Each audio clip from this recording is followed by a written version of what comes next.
Nagsagawa ng inspeksyon ng Local Funded Project o LFP team ng panalawigang tanggapan ng kagawaran ng interior at pamahalang lokal Nueva Ecija sa proyektong installation of solar street lights sa Barangay Poblacion Norte, Gabaldon, Nueva Ecija.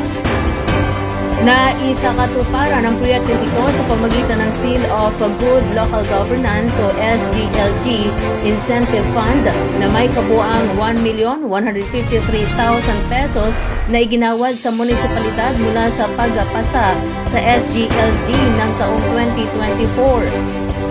Ang proyekto ay binubuo ng 45 na unit ng solar street lights na inaasahang makapagbibigay ng mas maliwanag at mas ligtas na kalsada hindi lamang sa mga residente ng Barangay Poblacion North kundi pati na rin sa mga dumaraang motorista sa bayan ng Gabaldon.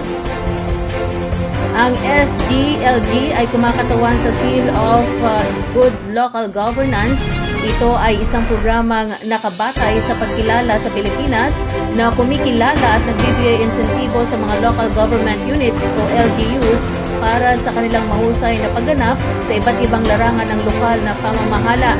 Ang SGLG ay isang paraan upang isulong ang mga kasanayan sa mabuting pamamahala at hikayatin ang mga LGU na patuloy na pagbutihin ang kanilang pagganap.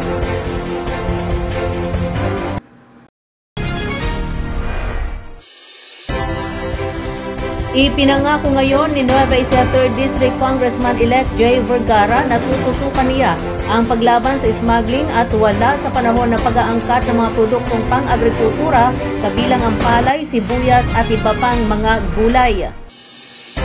Sinabi ni Vergara na dating alkalde at kasalukuyang vice mayor ng lungsod ng Cabanatuan na bilang may karanasan sa pagsasaka ay dama niya ang hirap na kinakaharap ng mga magsasaka kaya ipagpapatuloy niya ang pagprotekta sa sektor ng agrikultura katulad ng ginagawa ng kanyang may bahay at kasalukuyang kinatawan ng ikatlong distrito na si Representative Ria Vergara. Ayon kay Jay Vergara na siya ay masaya dahil binigyan siya ng taong bayan ng pagkakataon na magsilbi bilang kinatawan ng ikatlong distrito ng lalawigan sa mababang kapulungan ng bansa. Kalinsabay ng pahayag na isusulong niya ang mga programa at serbisyo sa kapakanan ng mga taga-ikatlong distrito. Nitong nagdaang anihan ay sumadsad sa hanggang 14 pesos kada kilo ang presyo ng palay sa pribadong pamilihan samantalang maliit na porsyento lamang ng mga lokal na ani ang napamili ng National Food Authority o NFA. Nagresulta ito ng labis na pagkalugi ng mga lokal na magsasaka.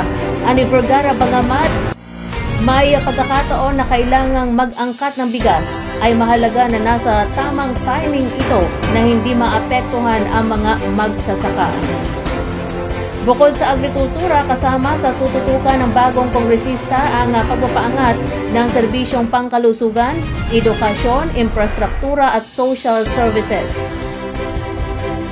Inihalimbawa niya ang mga programa na kanilang ipinatupad sa lungsod ng Cabanatuan na pagpapagawa ng diversion roads at mga gusaling pampaaralan gamit ang pondo ng lokal na pamahalaan.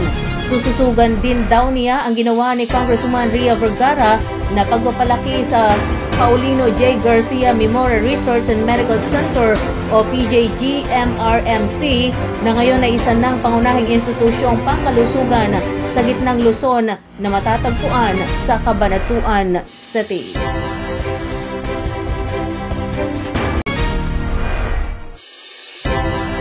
Nakiisa ang Department of Public Works and Highways o DPWH Nueva Ecija 2nd District Engineering Office o DEO sa pagsasagawa ng clearing operations sa ilalim ng Oplan Baclas bilang pagsunod sa Commission on Elections o COMELEC Resolution number 11086 na nag-uutos na tanggalin ang mga campaign materials kasunod ng halalan noong Mayo 12 taong 2025. Bilang suporta sa direktiba na ito, sinabi ni District Maintenance Engineer Ramil Ramos na ang aktibidad ay nag-aambag din sa pinabuting visibility, kaligtasan ng pedestrian at maayos na paggamit ng mga pampublikong espasyo. Ani Ramos, sila ay nakipagtulungan sa mga lokal na otoridad sa loob ng ikatlo at ikaapat na distrito ng lalawigan upang matiyak na ang mga clearing operation ay isinasagawa alinsunod sa mga umiiral na batas at pamantayan. Samantala, binigyan din ni District Engineer Robert J. Panaligan na ang clearing operations ay nagpapatibay sa suporta ng opisina para sa maayos na pamamahala at sumasalamin sa papel nito sa pagtiyak ng ligtas at madaling mapuntahan ng mga pampublikong lugar pagkatapos ng midterm elections. Idinagdag ni Panaligan na batay sa ulat ni Ramos, ang mga maintenance team ay nakakolekta na ng 7 truck na mga naalis na campaign materials mula na magsimula ang clearing operation noong May 13 at patuloy pa rin ang mga pagsisikap ng ahensya na malinis ang kanilang nasasakupan.